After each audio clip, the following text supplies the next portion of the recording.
नमस्कार दोस्तों, आज अपन जानेंगे कि ग्रीष्मकालीन अवकाश के दौरान आकस्मिक अवकाश ले सकते हैं या नहीं। तो ये क्वेश्चन ज़्यादातर उठ करके आता है कि ग्रीष्मकालीन अवकाश में किस प्रकार अपन आकस्मिक अवकाश ले सकते हैं। ग्रीष्मकालीन अवकाश के प्रारंभ में या फिर ग्रीष्मकालीन अवकाश के समाप्ति पर अपन आकस्मिक अवकाश ले सकते हैं या नहीं। तो इसका आंसर होगा आप ग्रीष्मकालीन अवकाश के दौरान आकस्मिक अवकाश नहीं ले सकते। यानी कि प्रारंभ में जब ग्रीष्मकालीन अवकाश लगता है 17 तारीख को, तो उसके पहले 16 तारीख को आप आकस्मिक अवकाश यानी कि CL नहीं ले सकते। ग्रीष्मकालीन अवकाश, शीतकालीन अवकाश, दीपावली अवकाश के दौरान आकस्मिक अवकाश नहीं लिया जा सकता है। इसको अपन देखेंगे यहाँ पे। ग्रीष्मकालीन अवकाश के प्रारंभ में और समाप्ति पर आकस्मिक अवकाश नहीं लिया जा सकता है। यानी कि दिनांक 16 तारीख को और 24 तारीख को, यानी कि ग्रीष्मकालीन अवकाश प्रारंभ होने के टाइम यानी कि 17 तारीख से अपने ग्रीष्मकालीन अवकाश शुरू होते हैं। तो उसके पहले आप 16 तारीख को CL नहीं ले सकते और आप 24 तारीख को भी CL नहीं ले सकते। आप CL पे नहीं रह सकते क्योंकि यदि आप CL पे रहते हैं तो फिर आपको वहाँ से PL कटानी पड़ेगी। वो PL काट कर ही आपको जो भुगतान करना पड़ेगा, क्योंकि आप उस दौरान CL नहीं ले सकते, ये स्पष्ट नियम है। तो आप 16 तारीख और 24 तारीख को आकस्मिक अवकाश नहीं ले सकते। उसी के साथ ही जैसे शीतकालीन अवकाश होते हैं और दीपावली के अवकाश होते हैं, उसके दौरान भी आप प्रारंभ में और अंत में आप CL नहीं ले सकते। CL एक आकस्मिक अवकाश है, इसके अवकाशों की श्रेणी में नहीं रखा गया है, तो आप इस दौरान CL नहीं ले सकते। आगे अपन नियम देखते हैं। तो यहाँ पे हम देखेंगे, ये आप स्पष्ट देख सकते हैं CL का। एक बार अपन इसको कन्फ्यूजन ख़त्म कर लेते हैं। तो कुछ जो दोस्त हैं उन्होंने CL आकस्मिक अवकाश के दौरान या दीपावली अवकाश के दौरान CL ली थी, तो उनको राज्य सरकार के तहत PL कटवानी पड़ी थी। यहाँ पे अपन इस नियम को पढ़ लेते हैं। ये नियम है यहाँ पे है, जिसे लिखा हुआ है कि आप राज्य सरकार के कर्मचारी हैं। राज्य सेवा नियम खंड प्रथम के नियम 92 के वित्त विभाग के ज्ञापन संख्या 1/23 की वित्त नियम 69 दिनांक 2/2/71 एवं आकस्मिक अवकाश नियम 2/10 के अनुसार दीर्घकालीन के क्रम में या उसके संयुक्त आकस्मिक अवकाश स्वीकृत नहीं किया जा सकता। यानी कि दीर्घकालीन जो बड़ी छुट्टियां होती है, दीपावली की, शीतकालीन अवकाश और ग्रीष्मकालीन अवकाश, उस दौरान आप आकस्मिक अवकाश नहीं ले सकते। परंतु कुछ आलोप्य अवधि के दौरान समीक्षा में पाया गया है कि निम्नलिखित कार्मिकों को दीर्घकालीन अवकाश क्रम में आकस्मिक अवकाश स्वीकृत किया गया है। यहाँ पे आप देख सकते हैं कुछ जो कार्मिक है उनको आकस्मिक अवकाश स्वीकृत कर दिया गया था, तो उसको राज्य सरकार ने PL के रूप में उनको वापस जो भुगतान करने के लिए कहा गया था। तो ये भुगतान क्रम था, उनका आकस्मिक अवकाश PL के रूप में काटा गया था। तो जिन्होंने भी कार्मिकों ने CL ली थी उस दौरान, तो ये आप देख सकते हैं उस दौरान जो शीतकालीन अवकाश या दिवाली के अवकाश के दौरान जो CL ली थी, तो राज्य सरकार ने उसको PL के रूप में जिनके जितने दिवस बनते हैं उस दिवस के रूप में यहाँ पे PL काटी गई है। तो आप ये देख सकते हैं, तो आप कंफ्यूज ना हो। ग्रीष्मकालीन अवकाश या शीतकालीन अवकाश हो तो उसके प्रारंभ में और अंत में आप CL नहीं लें, इससे ज़रूर बचें।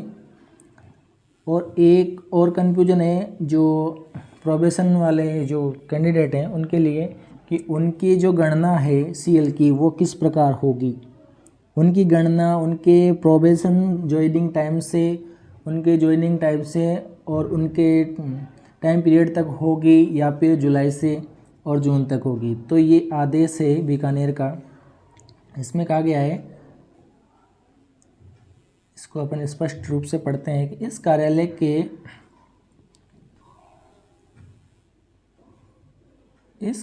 के आदेश क्रमांक शिवरा माध्य स्थिति 34/848 2017 दिनांक 22/5/2019 के द्वारा परीक्षा काल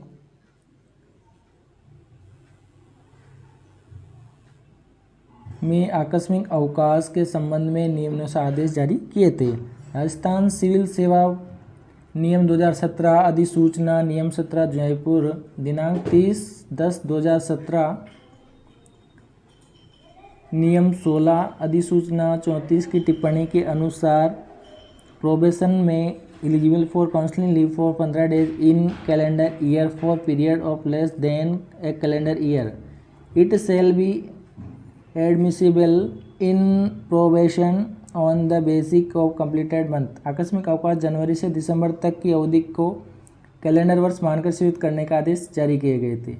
जो आदेश था 22/5/2019 का, उसमें कहा गया था कि आपकी जो सीएल होगी वो सीएल आपकी ज्वाइनिंग से गणना होगी, आपकी ज्वाइनिंग पीरियड से गणना होगी और उसी के आधार पर आपके जो प्रोबेशन टाइम होगा वो उस जो आपका प्रोबेशन पीरियड समाप्त होता है उस तक आपको लगभग प्रति वर्ष 15 सीएल दे होती है।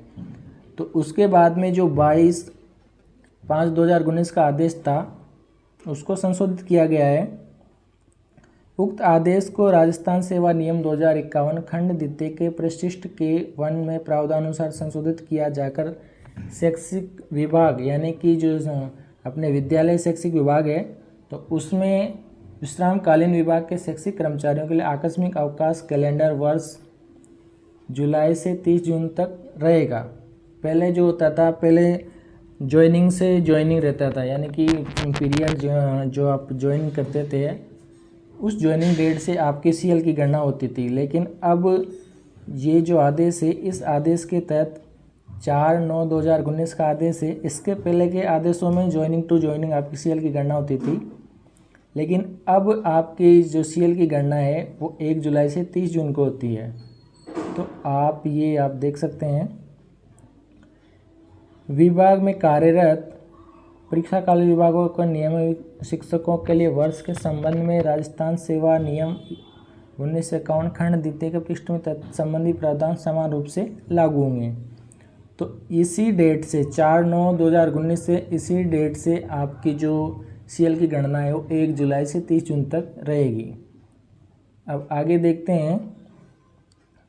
पहले जो 22/5/2019 आदेश था उसमें ज्वाइनिंग टू ज्वाइनिंग आपकी सीएल की गणना होती थी। उसके बाद में एक आदेश फिर आया 18/9/2019।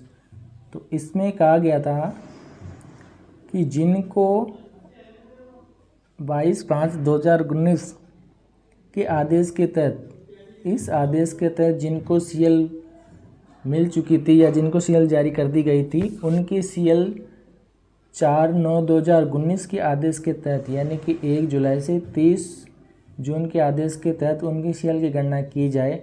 और जिन्होंने इससे ज़्यादा सीएल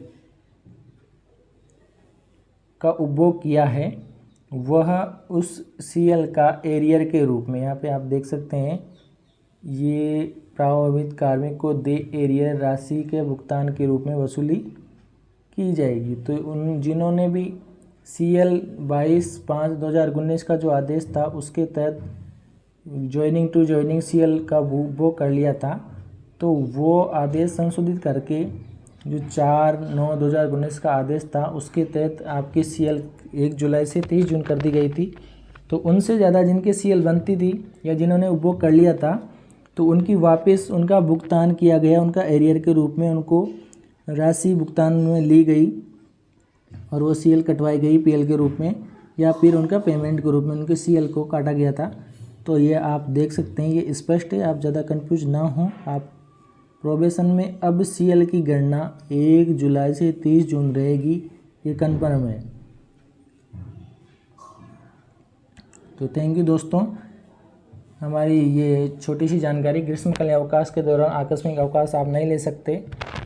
इसमें आप आकस्मिक अवकाश लेने से बचें, क्योंकि यदि आप आकस्मिक अवकाश ले लेते हैं आगे जा कर के अगर ऑडिट होती है तो उसमें आपको पीएल के रूप में आपकी सीएल को कटाना पड़ेगा। तो आप ये जो डेट है 16 तारीख और 24 तारीख को आकस्मिक अवकाश यानी कि सीएल लेने से बचें, जिससे कि आगे आपको कोई समस्या नहीं आए। थैंक यू दोस्तों। इस प्रकार की जानकारी के लिए हमारे चैनल को लाइक करें, शेयर करें और सब्सक्राइब करें। Thank you.